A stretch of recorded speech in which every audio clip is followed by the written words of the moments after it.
మా మాధురి దీక్షిత్ నేను చెప్పింది ఏంటి నువ్వు చేస్తున్నట్టు? నేనేం చేశాను? అసలు ఈ ఇంట్లో నువ్వెవరివి? పని మనిషిని. పని మనిషివే కాదు, మా అల్లుడికి పనికొచ్చే మనిషివి.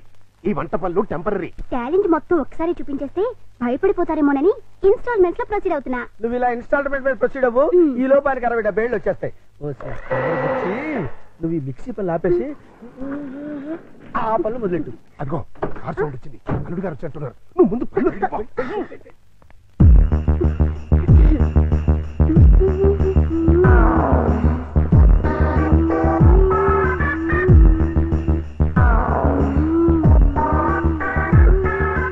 లుక్కు పడింది, గుట్టకు కూడా పడింది.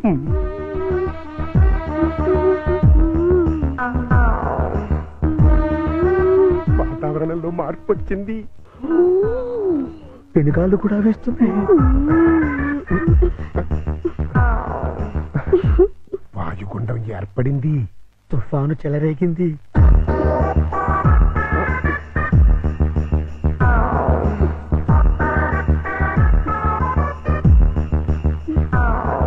ఇదిగో మాధురి దీక్షిత్, ఒక్కసారి లోపలికి రా. తుఫాను తీరాన్ని తాకేసింది, ఇంకా వరదలే వరదలు. ఏంటి ఎక్కడికి వెళ్తున్నారు? ఇమాజినేషన్ లోకి. అయితే నేను వస్తా, ఇద్దరం కలిసి వెళ్దాం. ఒకసారి కలిసి వస్తా. అయితే పద పద.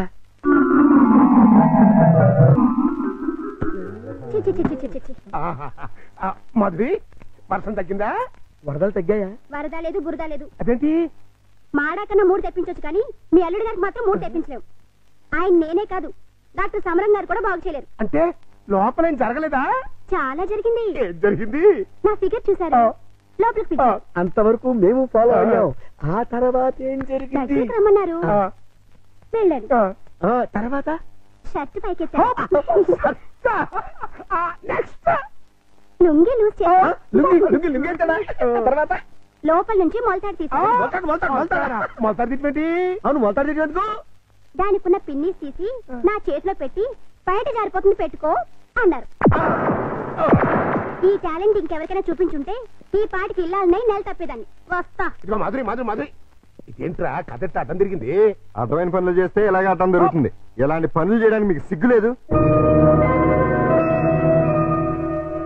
లేదు, నా కూతురు నిన్ను కాదని నీతో తెగదంపులు చేసుకున్న రోజున నా సిగ్గు సొగం చచ్చిపోయింది. కన్న కూతుర్ని కన్న తండ్రిని కాదనుకుని వెళ్ళిపోయిన రోజున నాలో సిగ్గు పూర్తిగా చచ్చిపోయిందయ్యా. అందుకని ఇలా డాఫర్ పనులు చేస్తారా? ఏం చేయమంటావయ్యా?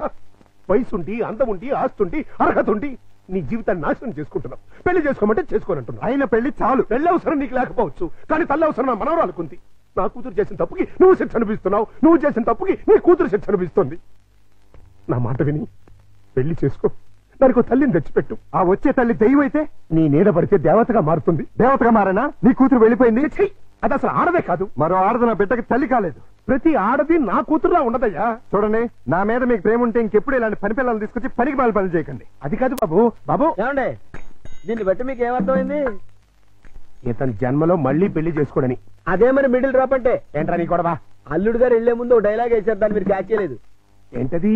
నా మీద మీకు నిజంగా ప్రేమ ఉంటే ఇలాంటి పని మనుషులు తీసుకొచ్చి పనికి మాలి పనులు చేయకండి అన్నారు. అంటే దాని మీనింగ్ ఏంటి? ఏంటి? సంసార పక్షంగా ఉన్న వాళ్ళని తీసుకొస్తే నేను ఒప్పుకుంటానని ఇండైరెక్ట్ గా చెప్పేశారనమాట. అలాగా? అయితే పద, అల్లుడు లెవెల్కి తగ్గ సంబంధం తీసుకొద్దాం. పద.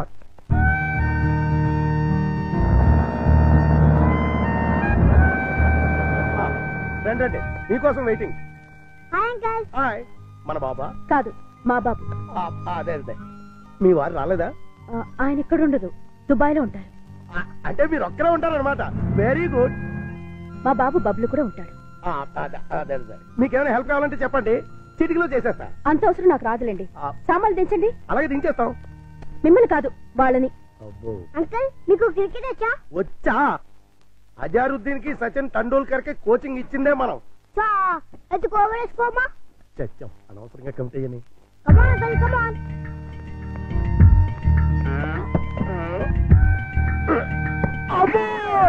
గట్టిగా తగిలిందా అంకల్? అబే, పూల మెత్తగా తగిలింది.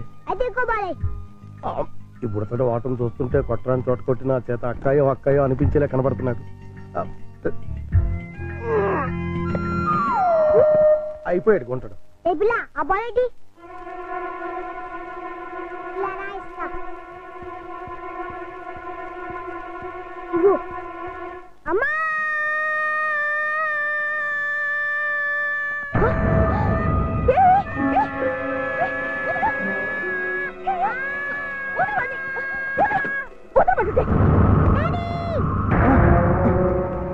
ఏంటమ్మా ఏమైంది? ఎవతది? ఓహో నువ్వా? ఆహా తమరి కూతురా? మా పాపను ఎందుకు మా తోసావు? బాబుని కొరికినందుకు. కొరికితే తోసేస్తావా? లేకపోతే ముద్దెట్టుకుంటారా? అసలు నిన్ను లోపలికి ఎవరు రానిచ్చారు? ఈ అమ్మాయి ఎవరో కాదు, ఆ? ఇప్పుడే మీ ఎదురింట్లో అద్దెకి దిగింది. వాట్? ఎదురిల్లు దీనికి అతికిచ్చారా? నా పర్మిషన్ లేకుండా నాకు చెప్పకుండా దీనికి ఎందుకిచ్చారు? ఇదిగో దానికి దీనికి అంటే మర్యాద దక్కదు. అయినా ఆయన ఇల్లు అద్దెకించుకోవడానికి నీ బోర్డు పర్మిషన్ ఎవరికి కావాలి? మరే అసలు నువ్వు ఇక్కడున్నావు అని తెలుసుంటే చచ్చిన ఇక్కడికి వచ్చేదాన్ని కాదు. ఇప్పుడు తెలిసిందిగా వెళ్ళా. నువ్వు వెళ్ళమంటే నేను ఎందుకు వెళ్తాను? అయితే ఇక్కడే ఉంటానంటావు. Yes. అయితే జాగ్రత్తగా విను. ఇక మీదట నువ్వు గాని మీ అబ్బాయి గాని నా జోలికి నా పాప జోలికి వచ్చారంటే బ్రతుకు వంకాయ అయిపోతుంది. నాది కూడా సేమ్ డైలాగ్. ఛీ! ఇదిగో ఇలా పట్టుకుని ఇలా ఇలా ఆడాలి. ఏదాడు? ఏయ్ పప్పి, బుద్ధి లేకుండా సిగ్గులేని వాళ్ళతో ఆటలేంటి? సిగ్గులేని వాళ్ళు మేం కాదు మీరు. ఏయ్, పావే రాక్షసి. పోరా రాక్షస. పచ్చి. రావే పప్పి. రా బబ్లు. మమ్మీ ఆ? డాడీ పా, పా. నువ్వు రావే. హలో, ఇల్లు ఆ. మారిపోతున్నారు. ఓ అయ్యో అయ్యో ఇంటికి నేను పెట్టి, ఇదొక ఎర్ర బ్యాటు. ఆ? అయ్యో బంగారం లాంటి గిన్నె ఎలా తచ్చున్నాడు చూడు. స్టూపిడ్. ఈ క్యారెక్టర్స్ చూస్తుంటే ఏదో ఫ్లాష్ బ్యాక్ స్టోరీ ఉన్నట్టు అనిపిస్తుంది. చూద్దాం. అల్లుడు గారు వచ్చేసారు. మ్యాటర్ లీకేజ్ అవ్వకుండా లోపలికి తీసుకు. అలాగే. ఏంటి అర్జెంట్ గా రమ్మని ఫోన్ చేసావు? ఏమైంది? చాలా ఘోరం జరిగిపోయింది బాబు. లోపల రా చెప్తాను. నమస్కారం, కూర్చోండి. వీరే మా అల్లుడు. ఇప్పటి వరకు ఆయన కల్లుడు, ఇక్కడి నుంచి మీ కల్లుడు. ఆ అమ్మాయిని తీసుకురండి. అలాగే. అమ్మాయి ఏంటి అల్లుడేంటి? నన్ను క్షమించలుడు. పెళ్లి చూపులంటే రావని ఫోన్లో అబద్ధం చెప్పి రప్పించాను. పెళ్లి చూపులా? నీకెన్నిసార్లు చెప్పొద్దు. తిట్టద్దు. మీకు అంతగా తిట్టాలనుకుంటే సెపరేట్ గా ప్రోగ్రామ్ పెట్టి తిరుగుతాం. అమ్మా ఇదేనండి మా అమ్మాయి. కూర్చాలుడు. అమ్మాయికి వంట వరపు బాగా వచ్చు. చదువుకున్న పిల్ల, బుద్ధిమంతురాలు. అన్నిటికీ మించి మన పాపని తన పాపలా చూసుకుంటుంది. మిగిలిన విషయాలని మేము మాట్లాడేసుకున్నాం. నువ్వు అంటే ముహూర్తం పెట్టిచ్చేస్తా. నీ పేరేంటి? శారద. నీ వయసు ఎంత? 16 సంవత్సరాలు. 16 ఏళ్ల వయసులో శ్రీదేవి టైప్ అన్నమాట. నువ్వు నోర్మే. నా వయసు 32 సంవత్సరాలు. నీకంటే 16 ఏళ్ల పెద్దవాడిని. మనిషి సగటు జీవితం 60 ఏళ్ళైతే నీకు 44 వచ్చేసరికి నేను చచ్చిపోతాను. ఆ తర్వాత నువ్వు 16 ఏళ్ళు విడోగా బ్రతకాలి. నాకు పెళ్లి కొత్త కాదు, పెళ్ళాం కొత్త కాదు, శోభనం కొత్త కాదు. పైగా 5 ఏళ్ల కూతురుంది. ఇప్పుడు చెప్పు, నన్ను చేసుకోవడం నీకు ఇష్టమా? దాని ఇష్టమే ఉంది బాబు, మేము ఒప్పుకున్నాగా. నాకు కట్నం ఎంత ఇద్దాం అనుకుంటున్నారు? డబ్బు బంగారం కలిపి 5 లక్షల దాకా ముట్ట చేద్దాం బాబు. 5 లక్షల కట్నం ఇవ్వగల స్తోమత ఉంది.